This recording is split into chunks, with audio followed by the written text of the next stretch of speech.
Hello guys, কেমন আছো তোমরা সবাই? আশা করছি সবাই খুব ভালো আছো, আমিও খুব ভালো আছি। তো আমার নতুন একটা ঝিঙ্কুনগর ভিডিওতে সবাইকে ওয়েলকাম।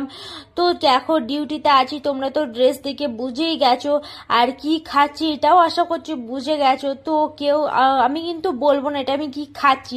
তোমরা যদি কেউ জেনে থাকো অবশ্যই আমাকে কিন্তু কমেন্টে জানাও এটা কি খাচ্ছি আমি। তো ডিউটিতে ছিলাম, ওটি ছিল আজকে, তো দেরি হবে যেতে, তার জন্য এটা অর্ডার করে নিয়েছিলাম। তো এটা এখন খাচ্ছি, কি খাচ্ছি অবশ্যই কিন্তু কমেন্টে তোমরা জানাও। তো সসও একটু নিয়ে নিচ্ছি, অবশ্যই তোমরা বুঝে গেছো এটা আমি কি খাচ্ছি। তো চলো এখানেই শেষ করছি ভিডিওটা। আমি খেতে থাকি, তোমরা ভিডিওটা দেখে একটা সাবস্ক্রাইব, একটা লাইক, একটা কমেন্ট অবশ্যই করে যেও যদি তোমাদের ভালো লেগে থাকে। তো ভিডিওর লাস্টে আবারও একটা কথা বলতে চাই, সবাই সবার পাশে থেকে সবাই সবাইকে নিয়ে এগিয়ে চলো, নাহলে কিন্তু কেউ আমরা কোনোদিনও এগোতে পারবো না। একা কিন্তু কেউ কোনোদিনও এগোতে পারে না, আর পারবেও না। তো চলো এখানে আমি ভিডিওটা শেষ